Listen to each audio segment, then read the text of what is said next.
mga babae at mga bata.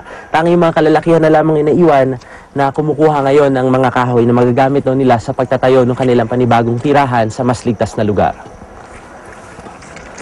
Doon sa taas may nakita pa kaming lake dyan na nag-active pa rin. Active, gumagalaw, yung ibig sabihin, malaking posibilidad na mahulog. Oo, gumagalaw, malaking posibilidad kung bumigay. Pero hindi natin alam kung kailan. Kabilang ang mga minero sa mahigit 100 pang individual na nagpaiwan sa sitio Diat Uno. Daing ng ilan, wala pa ang ipinangakong 3,000 pisong cash assistance ng lokal na pamahalaan, kaya di na din muna bumaba ng bundok. Mas pipiliin daw nilang kumapit sa patalim kaysa mamatay ng dilatang mata dahil sa gutom. Pag may susunod ng mata, itong gikan mo pagkapardaon. Unom na kadlaw. Pila dayag bayad sa kuan kung makasuod kag tanan sa usakadlaw. Sa sukadlaw, kita mo na supralibo. Para sa unang balita, Steve Delisan reporting. Ililibig na po mamayang hapon na lalaking pinatay sa harap ng isang ospital noong kasagsagan ng pagdiriwang ng bagong taon. Bumusa man nakikiramay sa huling araw ng kanyang burol at mula sa Tondo, Maynila may live report si Jay Sabale. Jay? Igan, naririto tayo ngayon sa huling araw ng burol ni Fernando Mendoza Jr. sa Barangay Hall ng Barangay 191, Zone 17, Tondo, Maynila. Si Mendoza yung nasawi matapos kuyugin at barilin ng sumpak, ilang oras lamang matapos pumasok ang taong 2012. Maraming tao ang naririto ngayon na nakikiramay kay Mendoza. Dumating na kasi ang mga kamag-anak niya mula pa sa probinsya. Bumasita na rin sa burol ang ilang konselang Maynila at si Manila Vice Mayor Isko Moreno. Nag-abot na rin sila ng tulong sa pamilya ng biktima. Bakas pa rin ang labis na kalungkutan kay Nanay Marites kahit na nahuli na ang iba pang sospek sa pagkamatay ng kanyang anak. Sana kayong gumawa ng karumal-dumal na pagkamatay ng anak ko. Sana pagdusahan nyo yan. Kung pwede lang, bitay din ang aamutin nyo. Dahil walang kapatawaran yung ginawa nyong sa anak ko.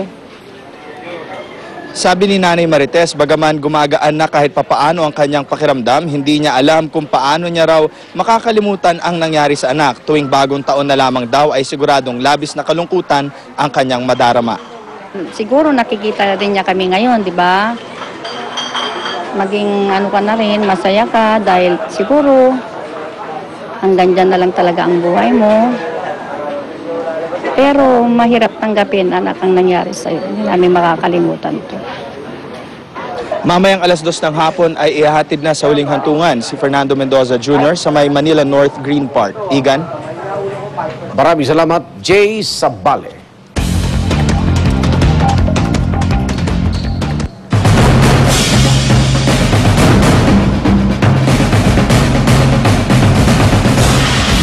Patras na ang isa sa mga abogado ni Chief Justice Renato Corona sa impeachment trial, pero dadagdagan naman ng 3 pang miyembro ng defense team ng Puno Maestrado.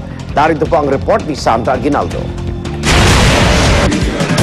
Supreme Court Chief Justice Renato. Wala na lang 1 linggo bago ang impeachment trial. Umatras ang isang abogado ni Chief Justice Renato Corona, si Attorney Ernesto Francisco. Gayunman, sa isang text message, sinabi niyang hindi niya maaring sabihin kung bakit siya umatras. Pero sabi ni dating Justice Serafin Cuevas, lead counsel ni Corona, may kinalaman daw ito sa paghawak noon ni Francisco sa ethics case laban kay Senador Manuel Villar sa Senado, kaugnay sa umunay irregularidad sa C5 Road Extension Project. Si Villar ay isa sa mga magiging Senator Judge sa impeachment trial ni Corona. Napag-alaman ni Chief Justice na he is the prosecutor of the Jambi Madrigal case against Senator Villar.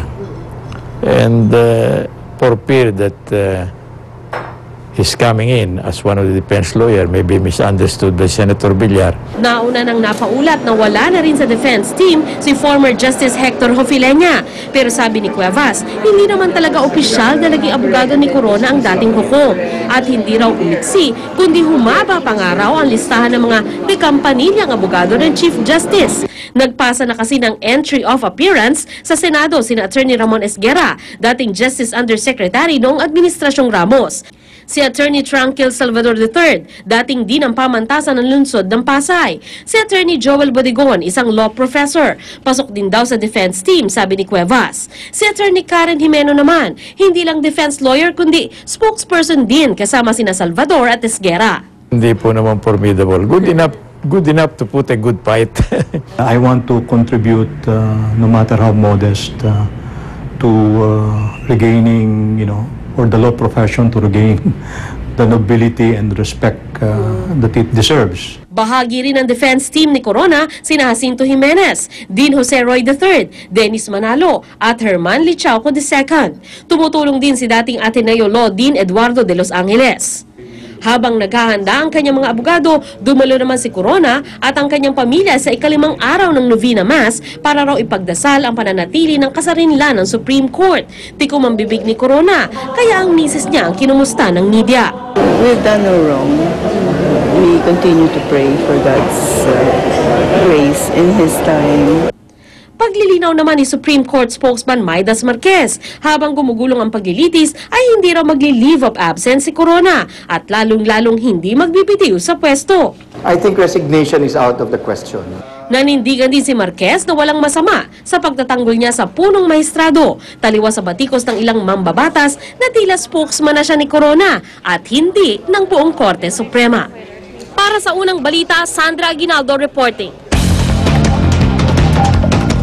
Hiniling po ng kampo ni Chief Justice Renato Corona sa impeachment court na parusahan ang prosecution panel dahil sa pagsasapubliko ng ebidensya. Ayon naman sa prosekusyon, handa silang patunayan kung bakit dapat maalis sa pwesto ang punong mahistrado.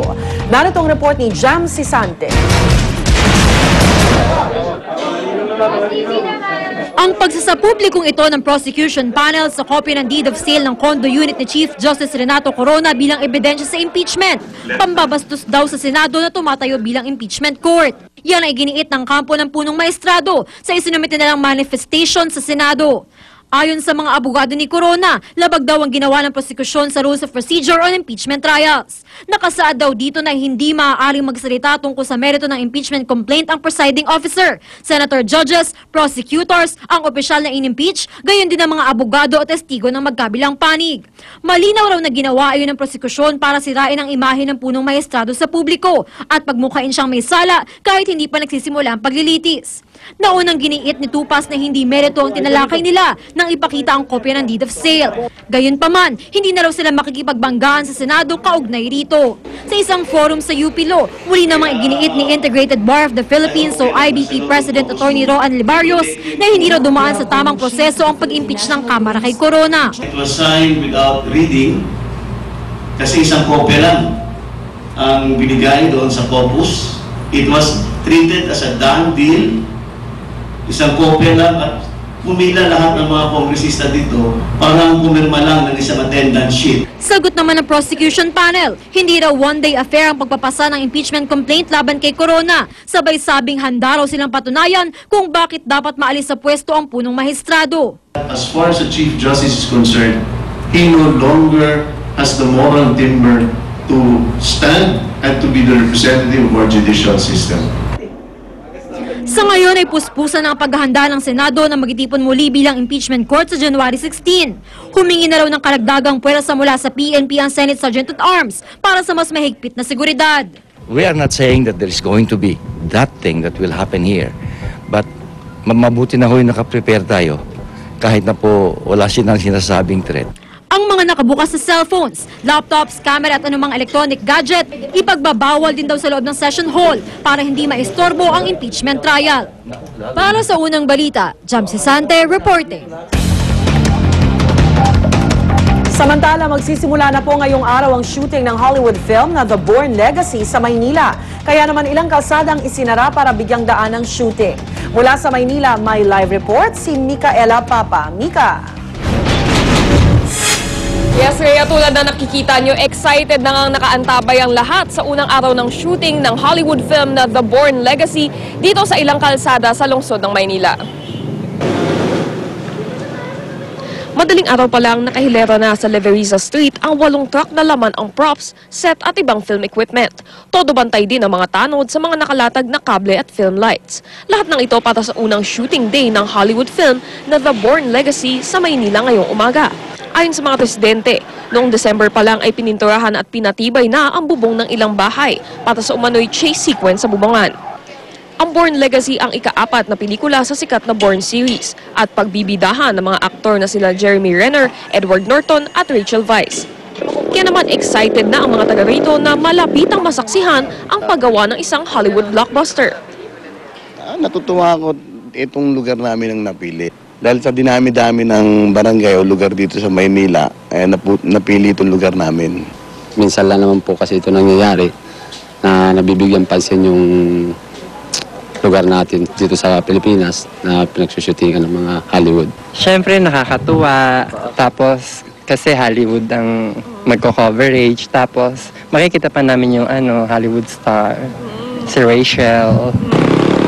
Dahil sa shooting mula ngayong araw hanggang Biyernes ay isasara sa mga sasakyan itong kahabaan ng Leveriza Street mula alas 5 ng umaga hanggang alas 6 ng gabi. Posible ring isara ang Quirino Avenue at San Andres mula 7 a.m. hanggang 5 p.m. depende sa pangangailangan ng shooting.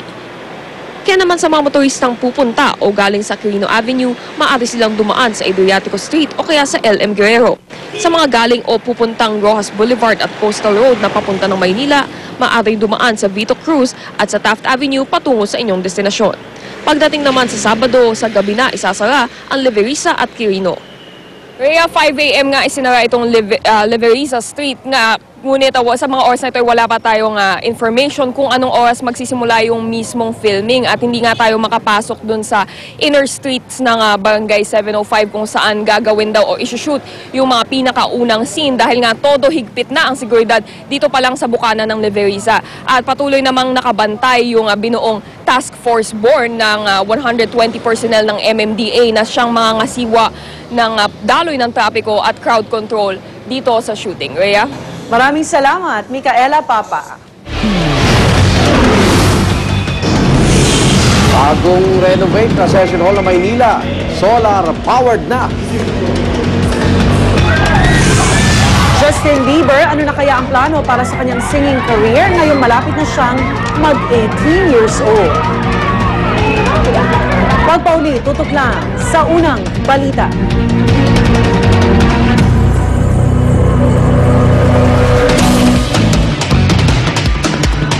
Ay nako, from beginning up to the end, you are not going to talk. Mapapanganga ka talaga sa kagandahan ng pelikula. Napakalinis ang pagkagawa ng pagkapulido. Sustained ang action. Lizardo!